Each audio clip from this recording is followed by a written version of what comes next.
The world was once an unbroken hymn of warmth and ripening life. Before sorrow knew the taste of mortal soil, before winter ever whispered its cold breath, the earth belonged to her, to Demeter, the golden mother of harvest, whose footsteps coaxed life from the sleeping ground. When she moved, the meadows sighed with pleasure. When she smiled, the grain bent its head in reverence.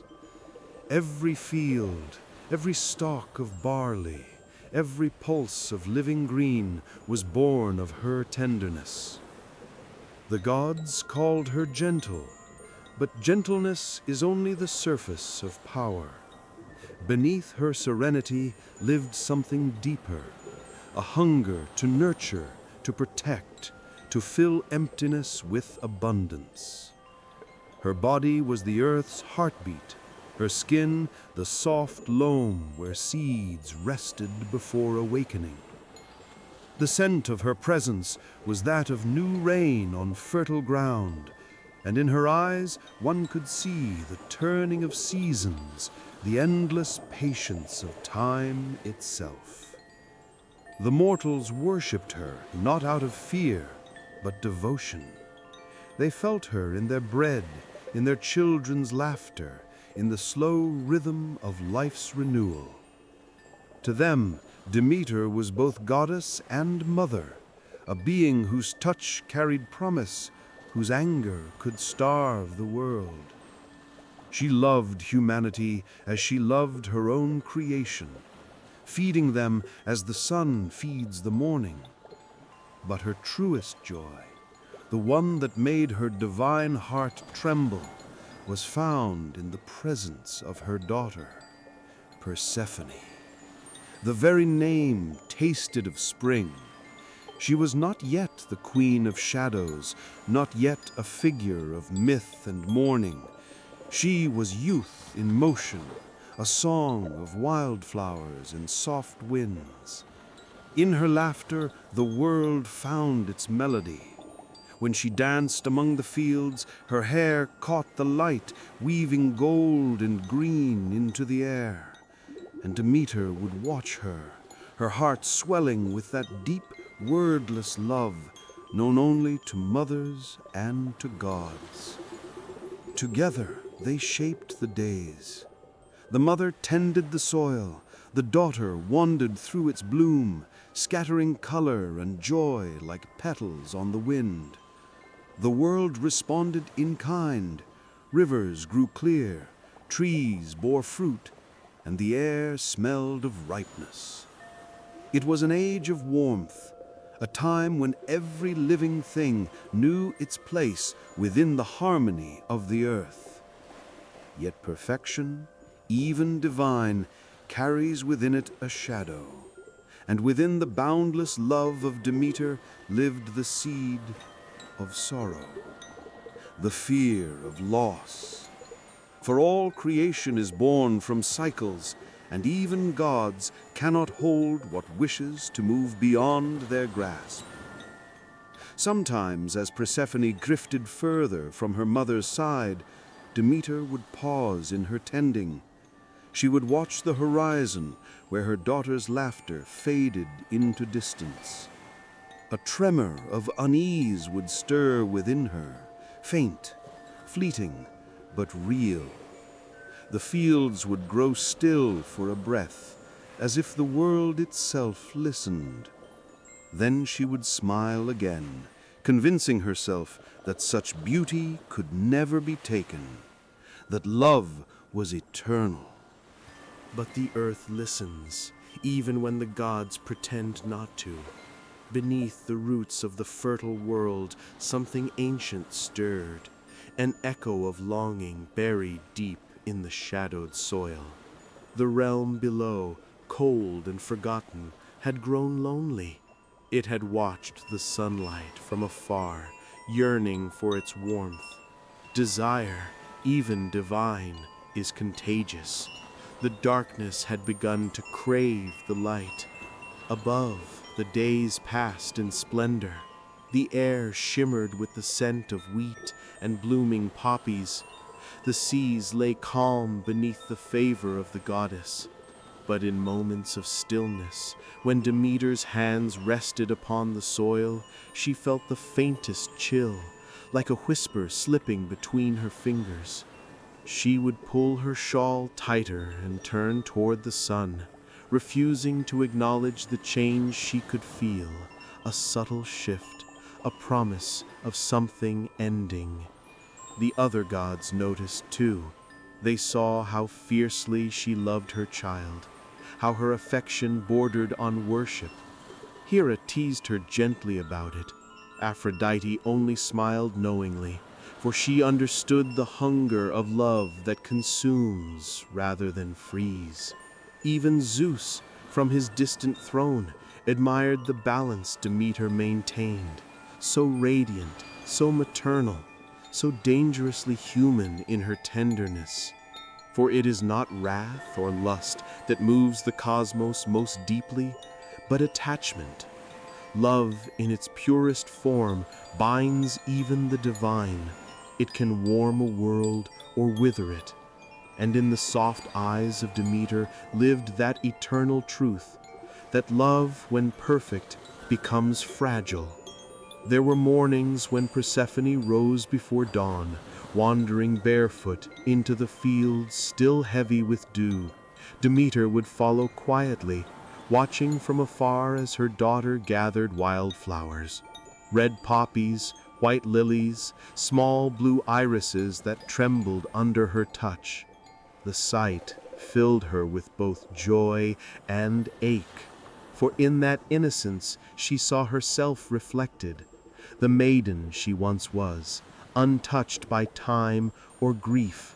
And yet she could not help but notice how Persephone's gaze sometimes drifted beyond the horizon, toward the mountains veiled in mist. There was curiosity there, a pull toward something unknown. Demeter felt it as surely as if the earth itself had sighed beneath her feet. She wanted to call her daughter back, to draw her close, to keep her safe within the golden fields forever. But she did not, she could not. Even goddesses know that love cannot cage what is meant to bloom. Still, the air around them grew heavier with each passing day. The sunlight began to linger less sweetly. The wind carried a taste of distance. Even the flowers seemed to pause in their growth, as though holding their breath. Nature mirrors its maker, and the earth reflected Demeter's quiet unease. In Olympus, whispers stirred, of unions unspoken, of fates already written. Somewhere beneath the throne of Zeus, a pact had been sealed in shadow. But Demeter, content in her love, did not hear the murmur of destiny. She saw only the brightness of her child, radiant and unbroken, and she let that vision lull her into peace. There are moments, even in eternity, when the world holds its breath before the fall, when everything is so perfect, so utterly luminous, that the soul senses the tremor beneath.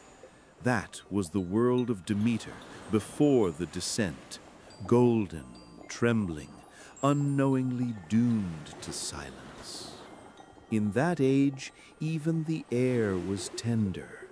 The rivers sang her name. The fields bloomed not for the sun, but for her hands. Lovers prayed to her for fertility, not only of body, but of heart. For she was the goddess who understood intimacy as creation itself. Every caress between mortals, every pulse of desire, was a reflection of her warmth upon the earth. To touch another was to echo Demeter's gift, to bring life from love. But the gods in their eternal watching know that no season can last forever. Beneath joy lies the promise of its undoing. In the heart of abundance, the first seed of famine waits, silent and patient. And in Demesia's paradise, the shadow of absence already stirred, cloaked in the sweetness of its delay. As dusk fell upon one particularly radiant day, Demeter and Persephone sat together by a field of barley. The mother's hands were dusted with gold, her daughter's hair tangled with petals. They spoke of nothing important, the color of the clouds, the hum of bees, the rhythm of the earth's breathing.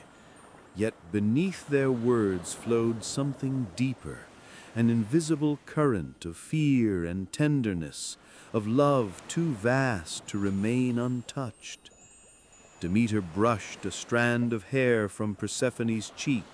"Stay near," she whispered, her voice almost lost to the wind. Persephone laughed softly, resting her head against her mother's shoulder. "Then let me learn what the world is, and I will return with its stories." Demeter smiled, but her heart clenched. For the moment the words left her daughter's lips, she knew that some stories return changed, that some light, once taken below the horizon, does not rise the same. And so the sun sank upon their perfect day, gilding the fields in a last sorrowful glow. The goddess of harvest watched the horizon until it swallowed the light, her heart full of warmth and something unnamed. The earth slept, the flowers bowed, and somewhere deep below, the dark began to bloom. Demeter was a goddess whose love took shape in all living things. She did not merely bless the earth, she became it. Every heartbeat beneath the soil echoed the rhythm of her own. Every trembling leaf was a sigh drawn from her endless affection. In her presence, flowers dared to open, and rivers altered their course to touch her reflection. She was warmth and devotion woven into divine form, neither cold nor distant like many of the Olympians, but tender, deeply sensual, and achingly aware of the fragility of all that lives. Her beauty was not the kind that dazzled or demanded worship.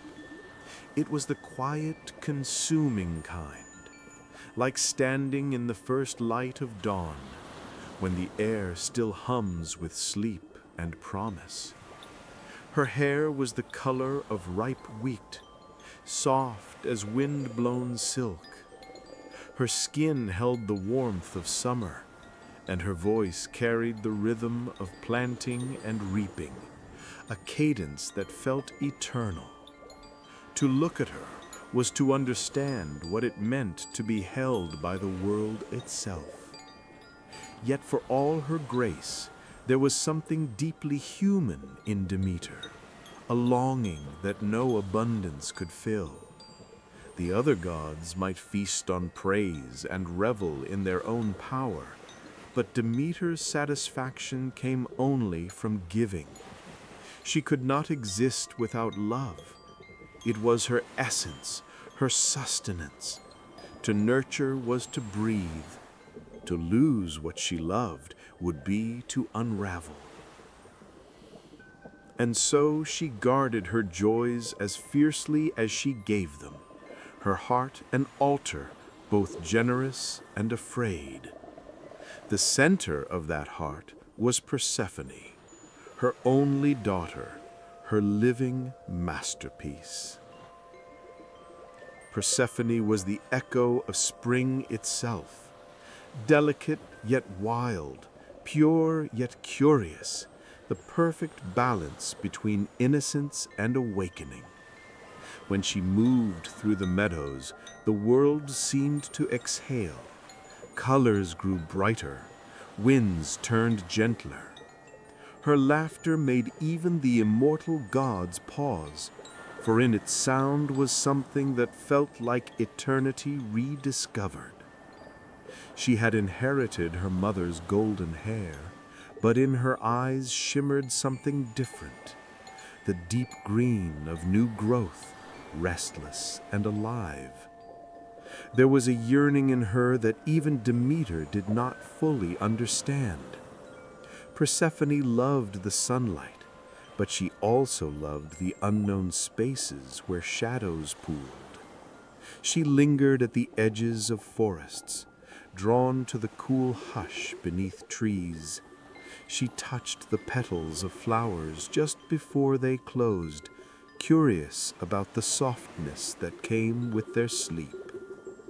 To Demeter, this curiosity was beautiful and terrifying all at once. She saw in her daughter a mirror of her own divine hunger, but unshaped, untamed. Persephone's spirit belonged to the world as much as it did to her mother, and that frightened her. They lived in harmony, their bond so profound that even the air around them seemed charged by it. When Demeter worked the fields, Persephone followed, carrying baskets of seeds and laughter. When the goddess blessed the mortals' harvests, her daughter danced among them, scattering petals like offerings of joy. They were inseparable, and together they created the rhythm of life itself. One sowing, one blooming, both in love with creation. But love, even divine, casts a shadow.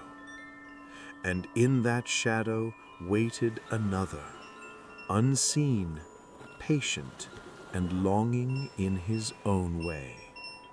Far below the earth, beyond the reach of sunlight, Hades ruled a kingdom of silence.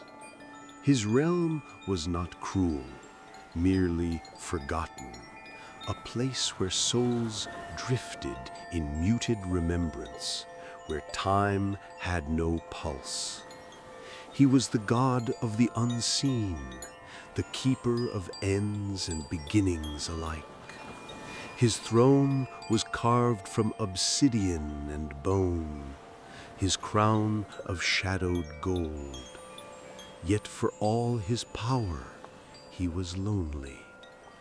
Unlike his thunderous brother Zeus or the sea-born Poseidon, Hades was not loud in his dominion. His was a quiet authority, unyielding, inevitable, as natural as decay after bloom. He did not rage, nor boast, nor seduce. He simply existed where all things must eventually come. And yet, in his long solitude, he began to yearn for something living, something warm and pulsing, something that could remind him that even death is only another side of love. From his throne beneath the earth, he would often look upward.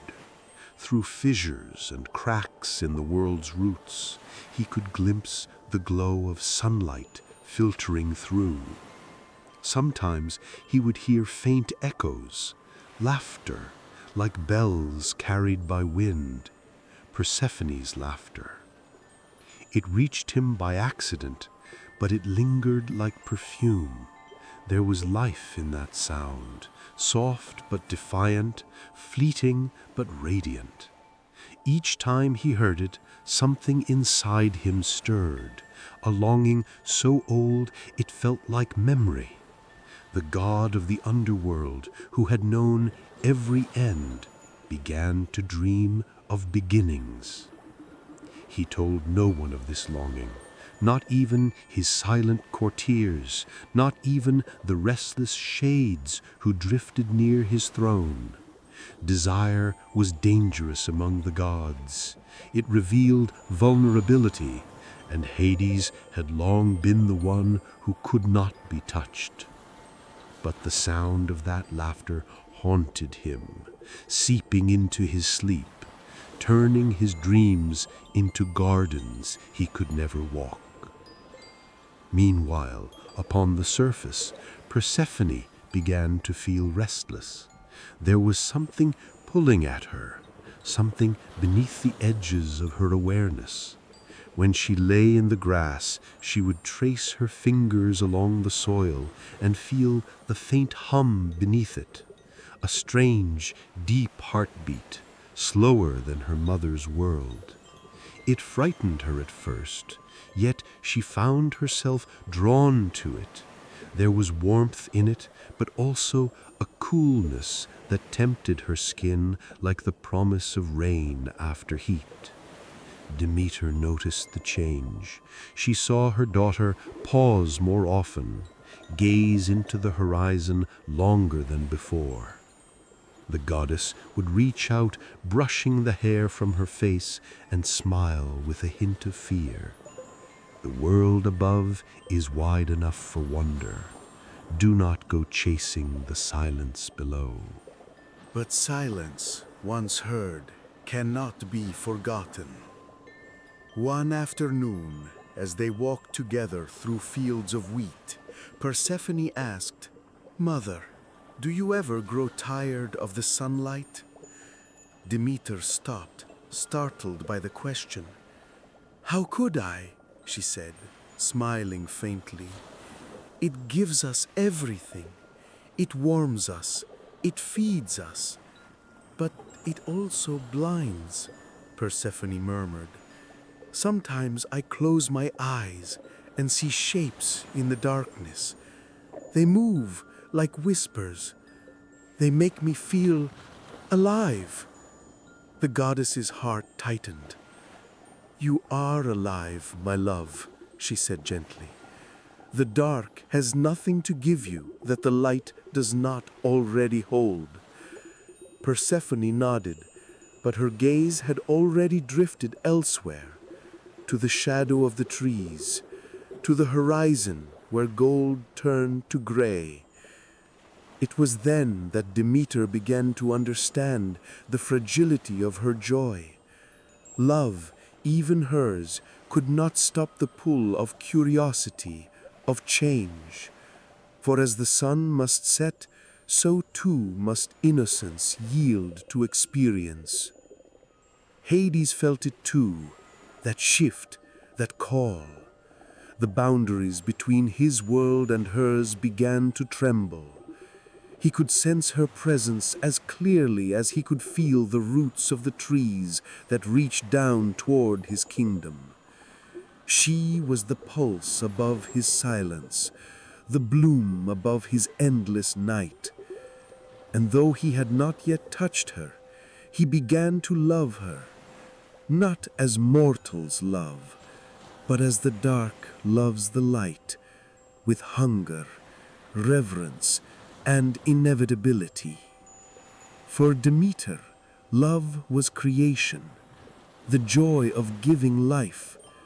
For Persephone, love was discovery, the thrill of feeling life beyond her mother's shelter. For Hades, love was revelation, the yearning to touch what he had never known. Three hearts, each divine, each bound by the same current that moves all things, desire. And so, beneath the peace of the earth, a quiet tension began to form, invisible but irresistible.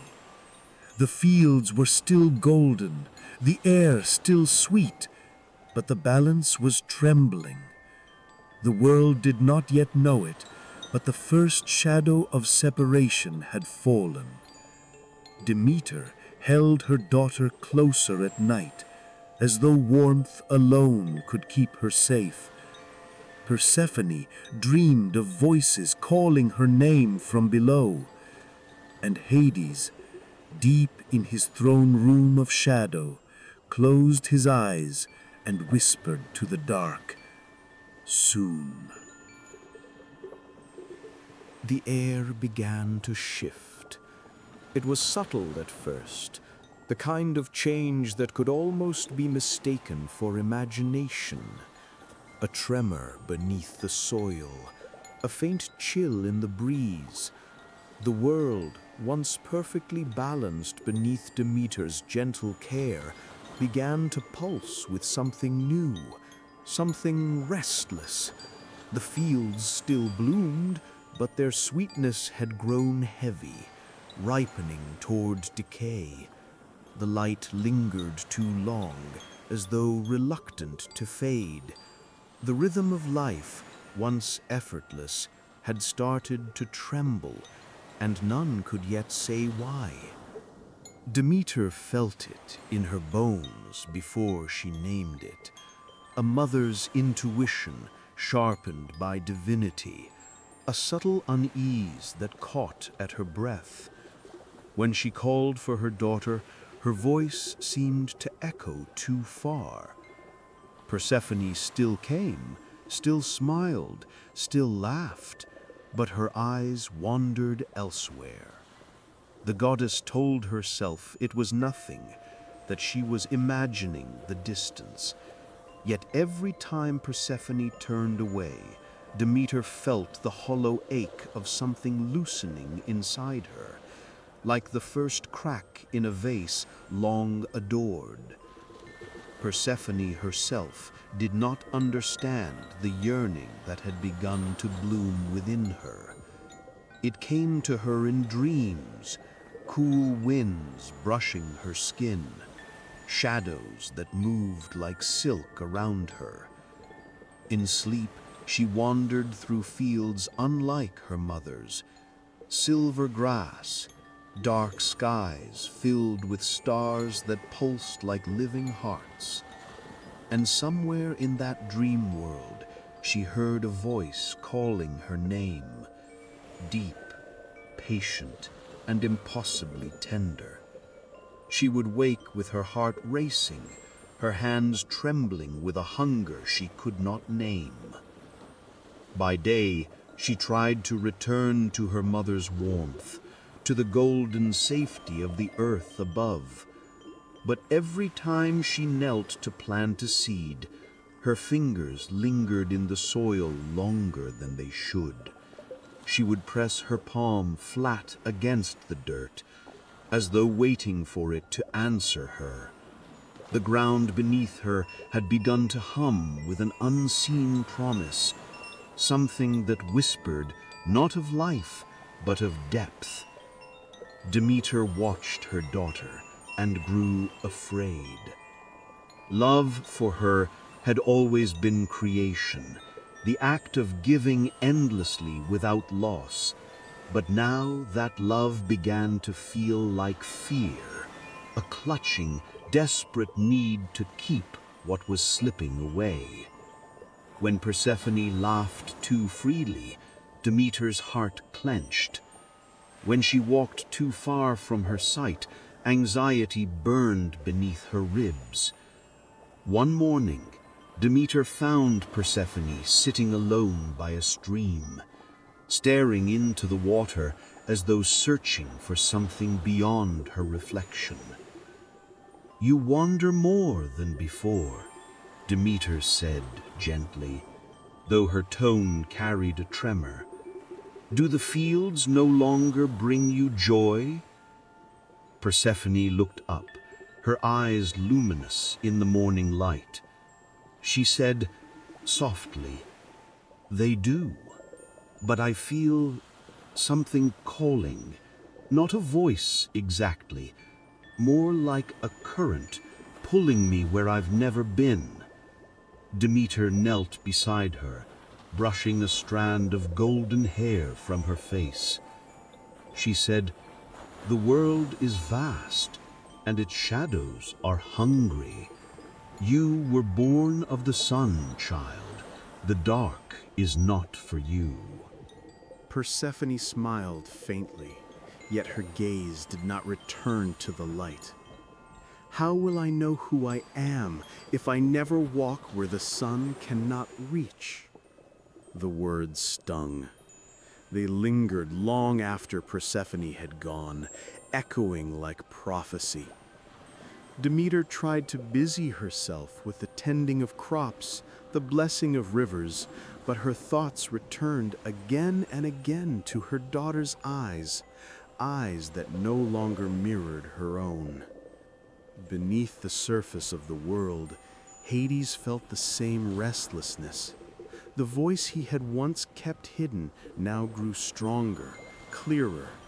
It reached for her, though she did not yet know his name. Each time Persephone's feet touched the ground, he felt her presence ripple through his realm like a sigh.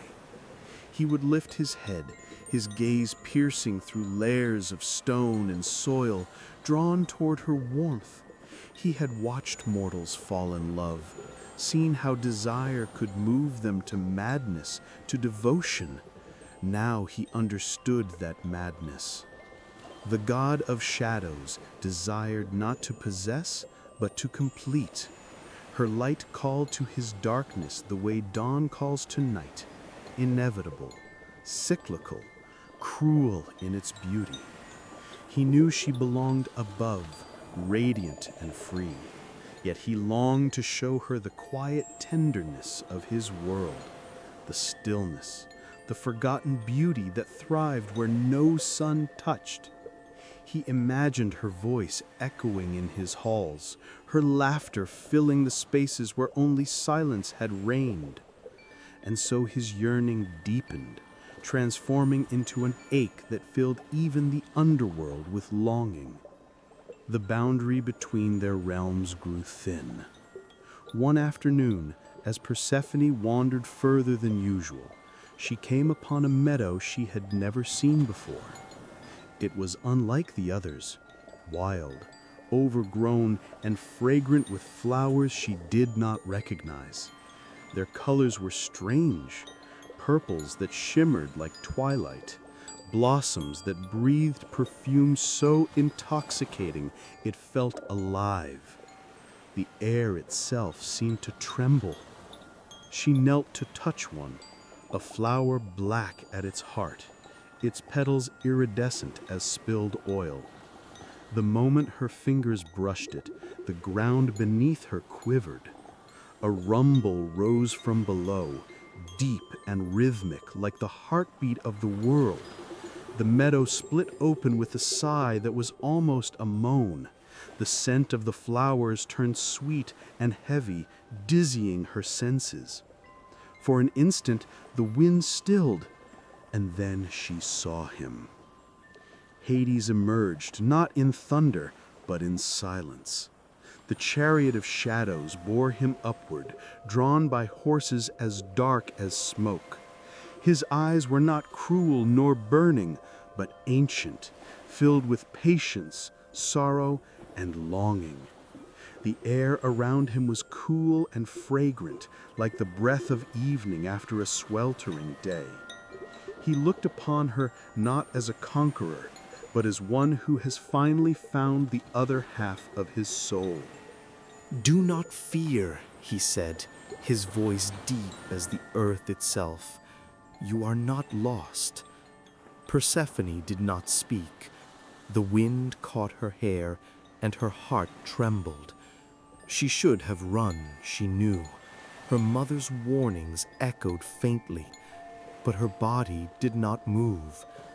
There was no terror in her, only awe and a strange, aching recognition. The world around them stilled, holding its breath.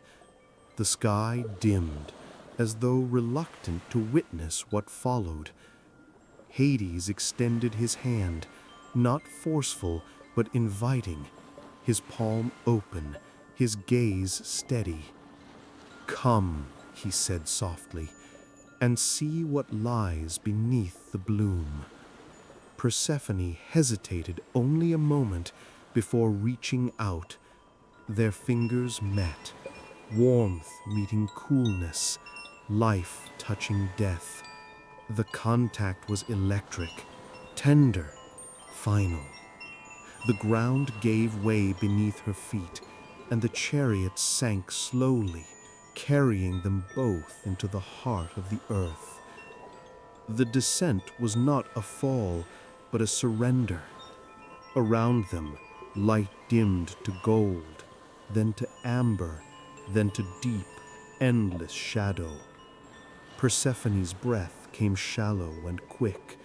She felt neither fear nor regret, only the dizzying sense that she was crossing a threshold she had always been meant to find.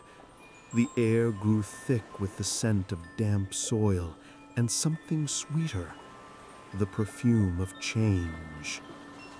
Above, Demeter felt it the instant her daughter vanished. She turned to the fields, and the world turned cold.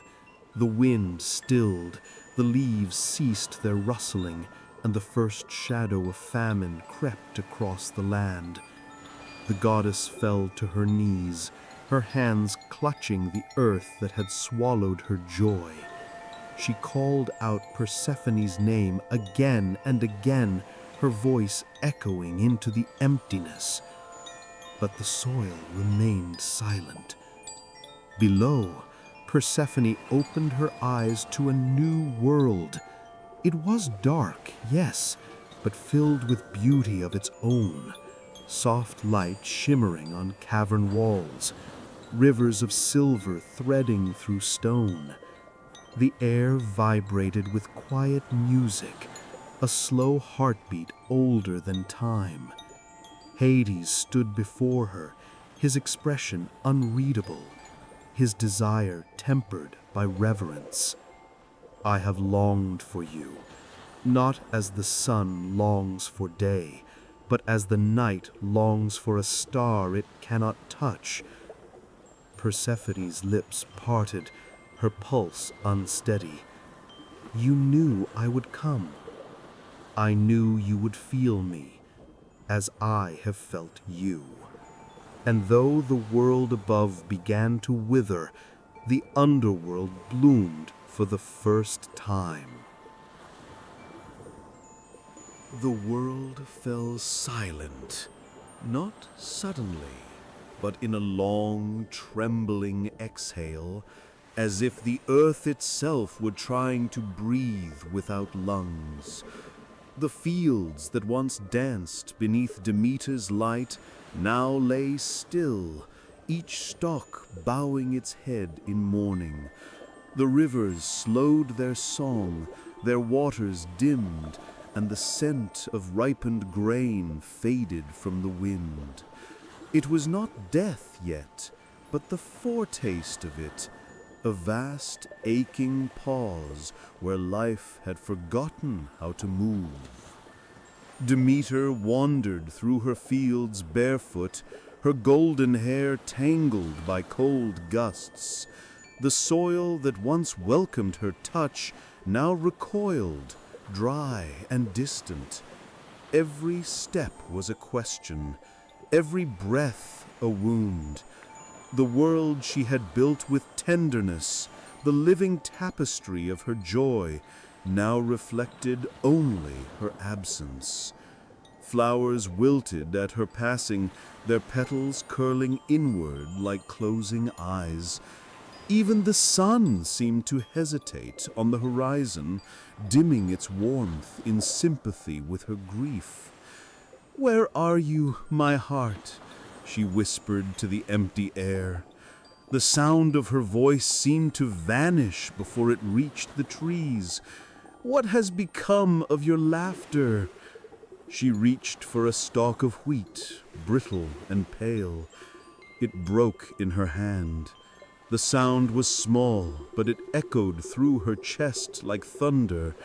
Her knees buckled, and she fell to the ground, pressing her palms into the dirt as though she could will life back into it.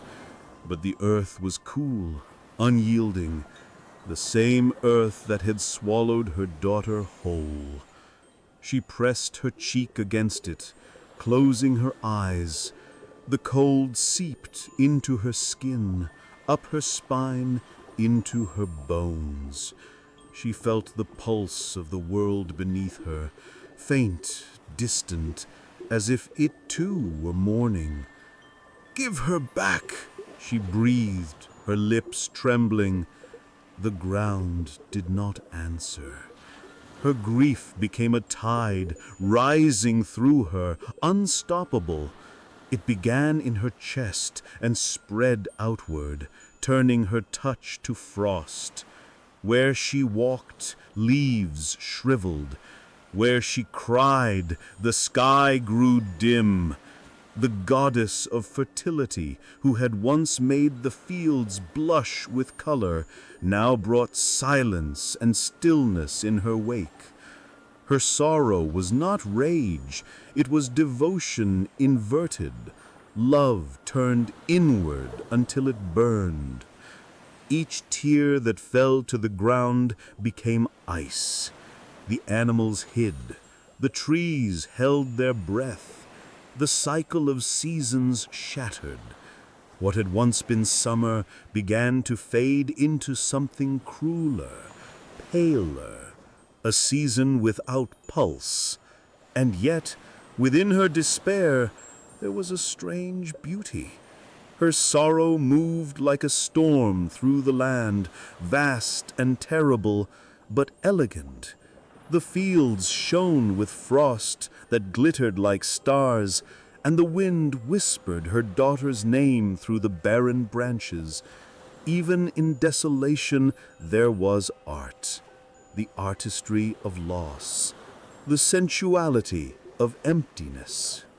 Demeter wandered for days that felt like centuries. Her divinity kept her from breaking, but not from longing. She found herself beside a frozen stream, its surface reflecting her face. Eyes once radiant, now dulled by grief. She ran her fingers through the ice, and for an instant she felt warmth beneath it, as though something still lived deep below. A memory surfaced, Persephone's laughter when spring first bloomed, her fingers weaving garlands of daisies, her cheeks kissed by sunlight. Demeter remembered the scent of her hair, the way her presence filled the world with sweetness. That memory pierced her like a blade and clung to her like a lover's touch she could no longer bear. The world had mirrored her joy once. Now it mirrored her hunger. Her body ached with it, her lips dry, her hands trembling with the need to hold what was gone. There was no separation between her and the earth, both barren, both yearning. She became the land's pulse, its ache, its cold desire. Each night she dreamed of Persephone, visions woven of memory and need. She saw her daughter's hands reaching from the shadows, her voice calling faintly through layers of soil. Sometimes she felt her presence so vividly she would wake gasping, reaching for her, but her arms always closed around emptiness. In one dream, Demeter stood in a field of black flowers. The air was thick, heavy with the scent of sweetness decayed. In the distance, she saw Persephone walking through the shadowed blooms, her gown trailing light. Her daughter smiled, not with innocence, but with something transformed. There was darkness in her now, an understanding Demeter could not name. When their eyes met, her heart both soared and shattered. "Come back," she whispered. "I am where I must be, but I feel you, Mother, always." Demeter reached out, but the dream dissolved like mist.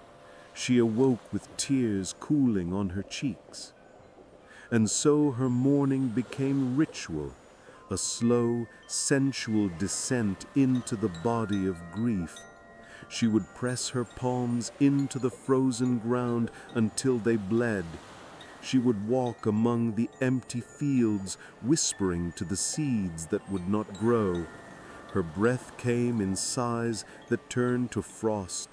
The sky above her dimmed with every heartbeat.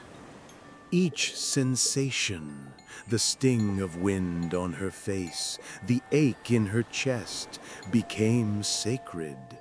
Pain was proof of love's endurance, and she clung to it. Her sorrow was touch, her longing the rhythm of the seasons. Even her silence spoke. The world itself seemed to echo her heartbeat, slow and hollow, the pulse of a mother without her child. Time lost its shape.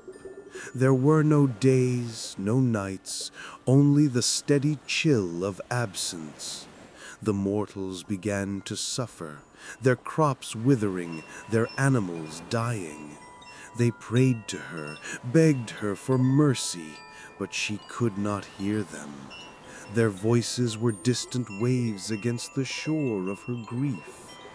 Zeus, watching from Olympus, grew uneasy. The balance of the world was unraveling. Yet even the king of gods dared not approach Demeter in her sorrow. She had become something vast, not merely divine, but elemental. Her grief had made her untouchable. The earth was her body now, and her mourning its winter. Still, somewhere beneath that frost, something small persisted. The memory of warmth, the heartbeat of the world refusing to die. Even as snow blanketed the valleys and the rivers turned to ice, life waited, sleeping, dreaming of her return. And Demeter, though lost in her sorrow, began to feel it, faintly, like a pulse beneath the skin of a long slumbering lover. She knelt once more in the silent field and pressed her ear to the ground.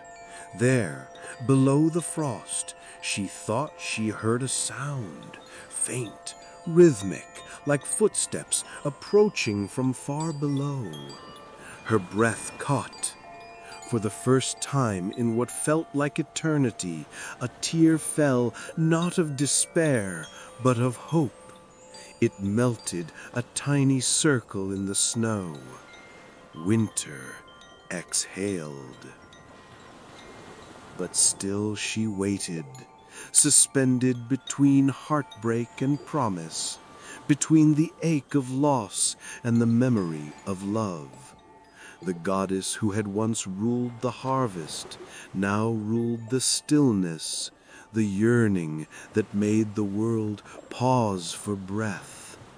Her sorrow was the season, her love the seed beneath the ice, and somewhere far below, Persephone stirred. The silence of the world had become unbearable. The fields, once alive with color and laughter, lay cold and gray beneath a sky that no longer knew the sun's warmth. Rivers stiffened into glass, and mortals whispered prayers with trembling lips. Their cries rose like smoke, twisting upward through the air until they reached the golden halls of Olympus. Zeus, hearing them, felt the weight of the earth's sorrow pressing against his throne. The balance was breaking, life itself faltering under the grief of a single heart.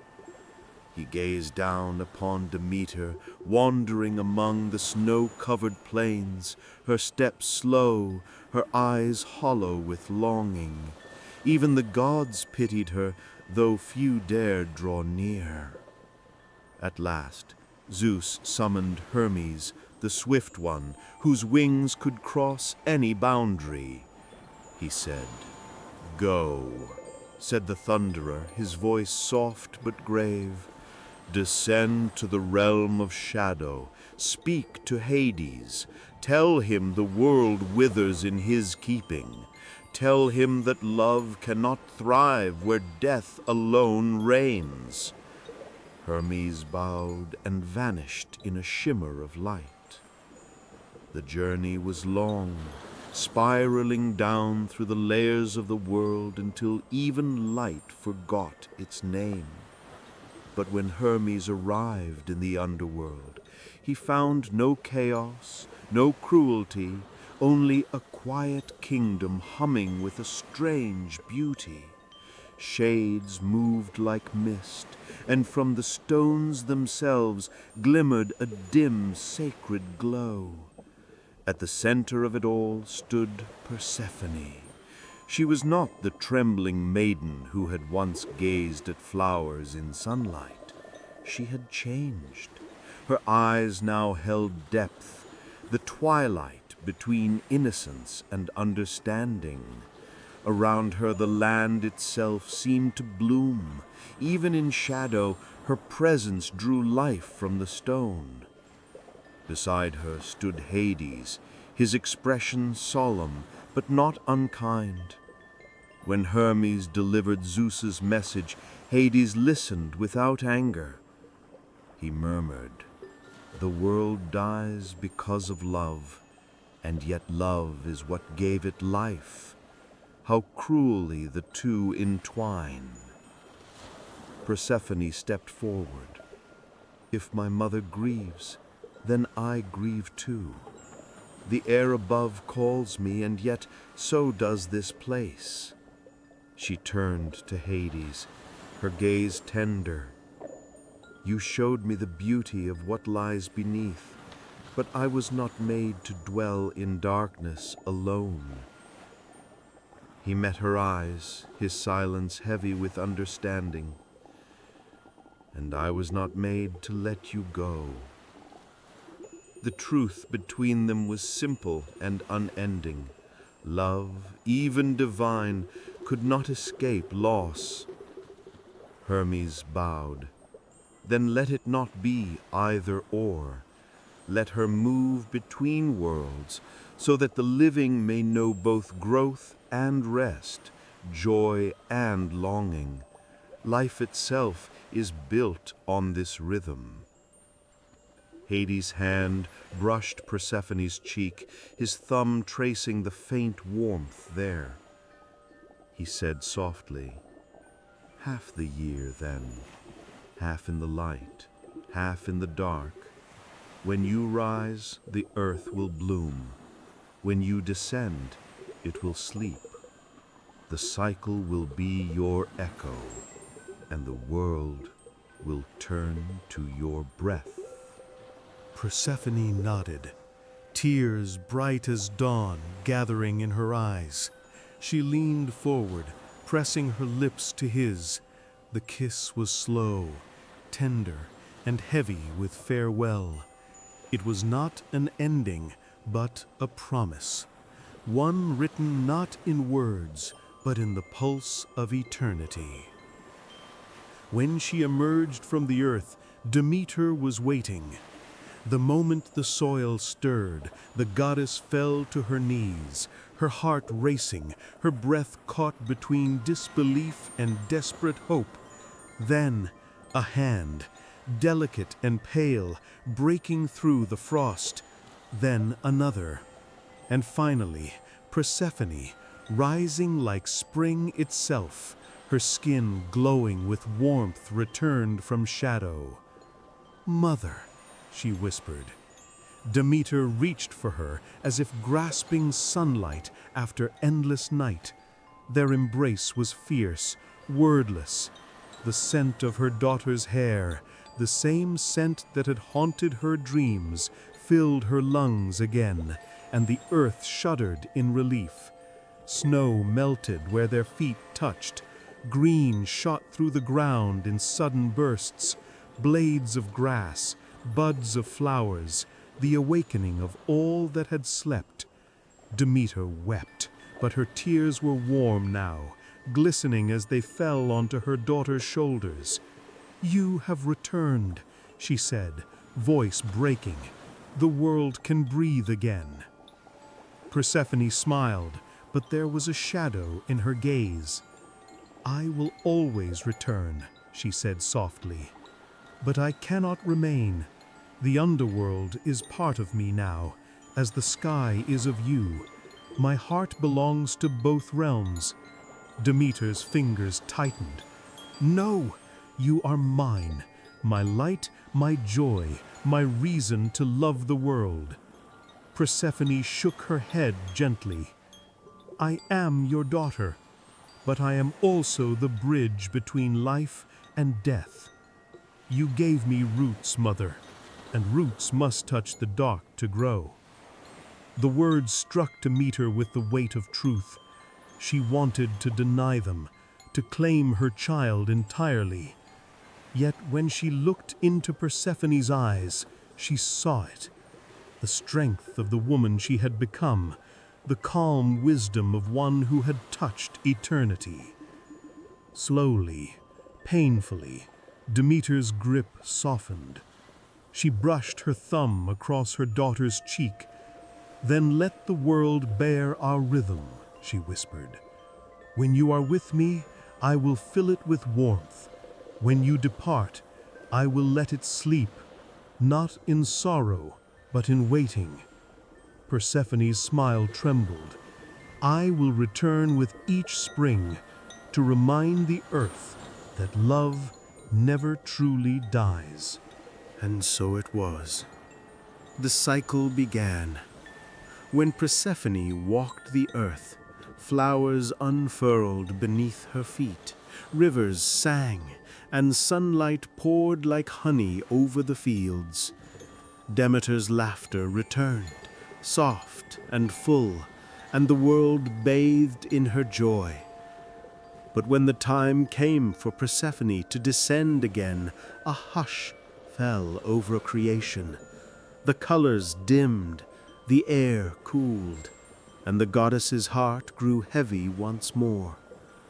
She would stand at the edge of a meadow, watching the last trace of her daughter's glow fade into the soil, and the tears would come again. But she no longer cursed the dark. Now she understood it. Winter was not absence. It was memory. Her grief had transformed, no longer destruction, but devotion, a rhythm that gave shape to time itself. The world needed the quiet as much as the bloom, and so Demeter began to breathe with the seasons, inhaling when Persephone rose, exhaling when she fell. Mortals learned to read the pattern of her love. They planted their seeds, knowing that warmth would come, and harvested them before the chill returned. They built fires in winter, whispering stories of the goddess who mourned and rejoiced, whose love painted the calendar of the world. Even Zeus, from his high throne, looked upon the earth and marveled at the beauty born from sorrow. The gods spoke often of Demeter then, of how her pain had become creation, how her devotion had shaped the rhythm of life. And Demeter herself, though she smiled again, never forgot the hollow ache beneath her ribs. Each time the snow returned, it whispered Persephone's name, a name that was both a wound and a song. Yet she no longer feared the pain. It was proof of love's endurance, of the bond that even death could not erase. When spring came again, she would stand at the edge of the thawing field, the soil soft beneath her feet, and feel her daughter's warmth rising like dawn through her fingertips, and she would whisper with a smile that trembled like the first blossom, "You are here." In that moment, the world would exhale, the frost would weep, the birds would sing, and the cycle would begin anew. Demeter's heart had not healed, not truly, but it had learned to breathe with loss, to turn absence into rhythm, grief into motion. The seasons became her pulse, her eternal heartbeat, a mother's love woven into the bones of the world. And somewhere beneath the surface, Persephone's laughter echoed softly through the stone, reminding all who listened that even in darkness, life waits, patient, radiant, and forever returning.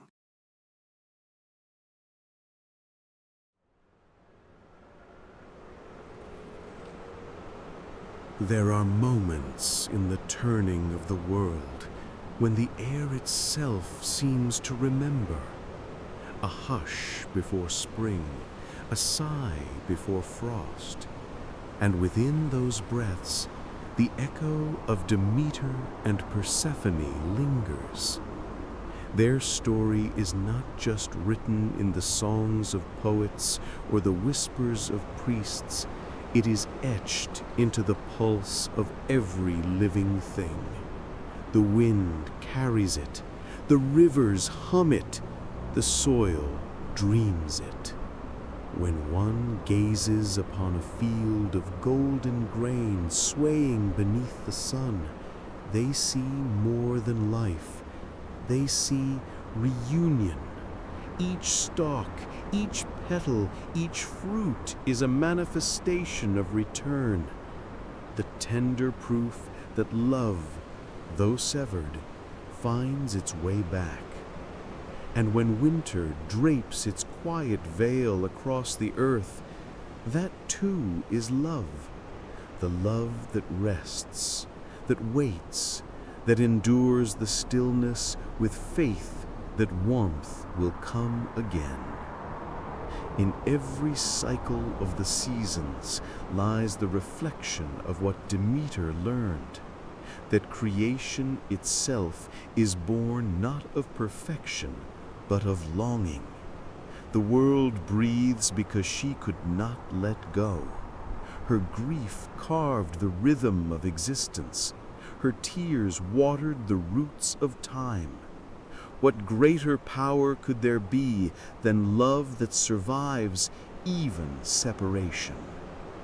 The mortals, though they knew her only through myth, came to understand her presence intimately. When the fields withered, they did not despair. They whispered prayers of patience, knowing that the slumber of the earth was only a prelude to renewal. They spoke her name not in fear, but in gratitude, for through her sorrow she had given the world balance. Demeter's pain had not vanished, nor had it ever truly softened. It had simply transformed, from sharp agony to quiet knowing, from desperate hunger to gentle ache. She came to understand that love and loss were not opposites, but reflections of one another. What we cherish, we must eventually part with. What we release, we will one day meet again. Each spring became her memory made visible. When Persephone's feet touched the ground once more, the flowers did not just bloom, they rejoiced. Every petal that opened was an embrace. Every bird's song a pulse of relief. Demeter's laughter would fill the valleys, mingling with her daughters, and for a time the world would be whole. But even as the sun lingered in its warmth, Demeter could feel the distant pull, that faint sorrowful gravity tugging her child toward shadow. She learned to love that pull too, for it was the rhythm that made life precious. Without departure, there could be no return. Without darkness, no dawn. And so she no longer fought the seasons. She began to dance with them. In the height of summer, she would walk barefoot through her meadows, her touch coaxing wheat and wildflowers to life. Her hair shimmered with light, and the air trembled around her with scent and warmth. Every blossom, every green leaf was a note in her hymn to reunion. The world in those days was drunk on her joy. Then, as autumn crept near, she would pause.